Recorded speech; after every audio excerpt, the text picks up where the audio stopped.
KPK tetapkan Wali Kota Semarang dan suaminya sebagai tersangka korupsi.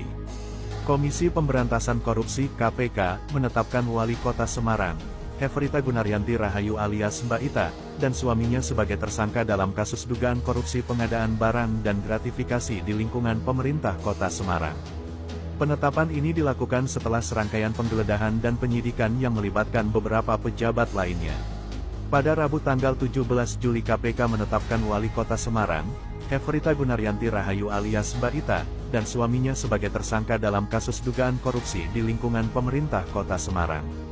Selain mereka, KPK juga menetapkan 3 orang lainnya sebagai tersangka, yaitu Alwin Basri, Ketua Komisi DPRD Provinsi Jateng dari PDIP, Martono, Ketua Gapensi Kota Semarang, dan Rahmat U. Jangkar, seorang pengusaha swasta. Keputusan ini diambil setelah KPK melakukan serangkaian penggeledahan dan penyidikan.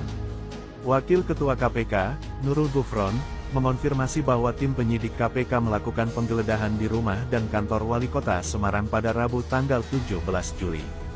Gufron menambahkan bahwa detail proses dan hasil dari penggeledahan ini akan disampaikan setelah tim penyidik menyelesaikan tugas mereka.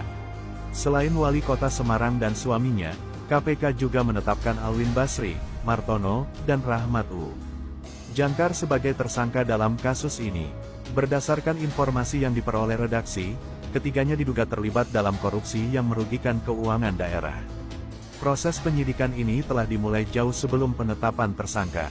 KPK memulai langkah investigasi dengan memintai keterangan dari Wali Kota Semarang, Mbak Ita, terkait penggunaan APBD Pemkot Semarang pada Rabu tanggal 21 Februari. Tidak hanya itu, keterangan juga dimintakan dari Sekretaris Daerah Sekdat Semarang, Iswar Aminuddin, pada Selasa tanggal 5 Maret serta sejumlah pejabat organisasi perangkat daerah OPD di Semarang.